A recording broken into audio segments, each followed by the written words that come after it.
It's Tiger Rising time again. I'm going to read chapter 14 aloud while you follow along. So if you'll go with me to page 50, we'll get started. The cage was made out of rusted chain link fence. There was a wood board that served as a roof, and there was a chain link door that was locked tight with 3 padlocks. Inside the cage, the tiger was still pacing back and forth, just as he had been the last time Rob saw him, as if he had never stopped pacing, or as if Rob had never gone away.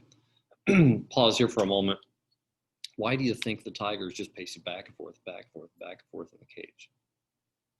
Well, I think it's a small cage, and the tiger is a large animal. So it probably is bored, and it's probably very frustrated and wants to get out where there's a bigger area and probably be free. Let's go on.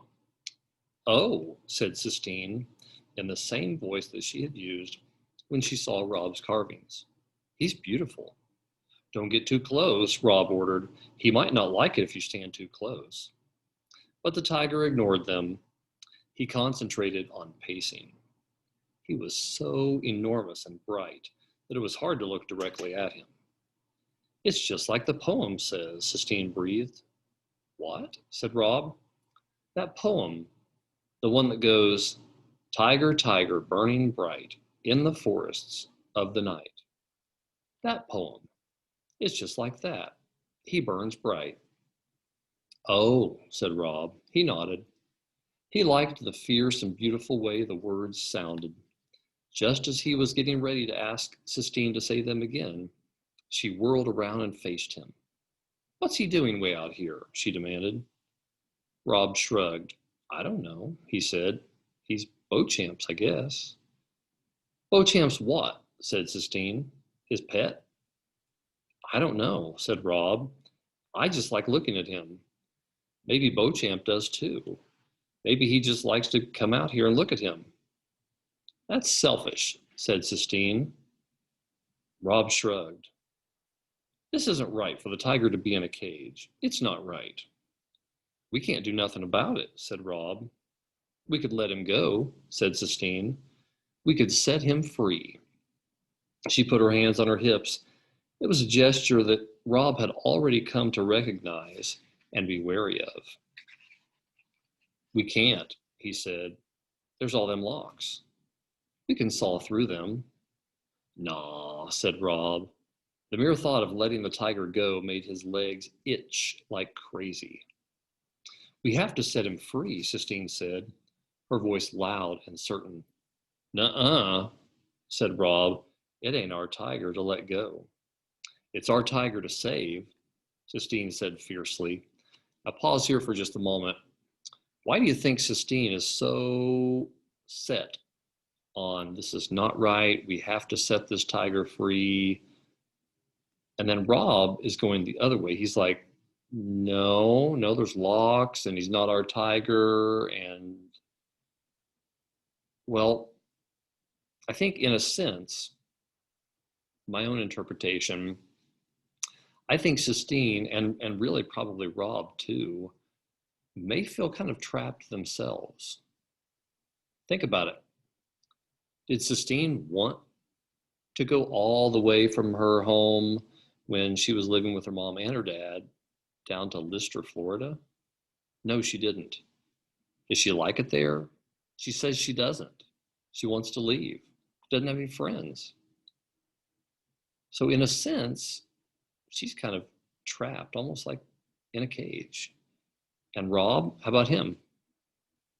He's kind of trapped by his emotions, isn't he? He's trapped by this depression that is just overpowering him. And they probably see that, especially Sistine, and probably also see that, is it really right for this animal to be in this little cage? No, we got to set it free. Let's go on. The tiger stopped pacing.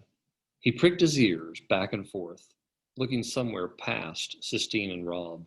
Shh, said Rob. The tiger cocked his head. All 3 of them listened. It's a car, said Rob. A car's coming. It's Beauchamp. We got to go. Come on.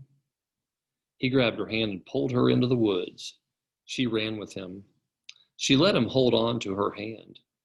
It was an impossibly small and bony hand, as delicate as the skeleton of a baby bird. They ran together, and Rob felt his heart move inside him, not from fear or exertion, but from something else. It was as if his soul had grown and was pushing everything up higher in his body.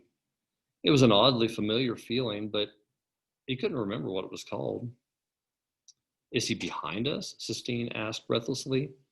Rob shrugged. It was hard to move his shoulders up and down and keep hold of Sistine's hand at the same time. Sistine said, "Stop shrugging your shoulders at me. I hate it. I hate the way you shrug all the time." And that made Rob remember Willie Mae saying that when he shrugged, he looked like a skinny bird trying to fly. It struck him as funny now. He laughed out loud at the thought of it. And without asking him what he was laughing about, without dropping his hand, without stopping, Sistine laughed too. Then Rob remembered the name of the feeling that was pushing up inside him, filling him full to overflowing. It was happiness. That was what it was called. Now, isn't that interesting? Here again, Rob's just kind of his non-committal shrug, and Sistine lets him know, don't do that. I don't commit to something, either yes or a no, talk to me. And of course, Rob then thinks of Willie Mae and laughs, and Sistine laughs too.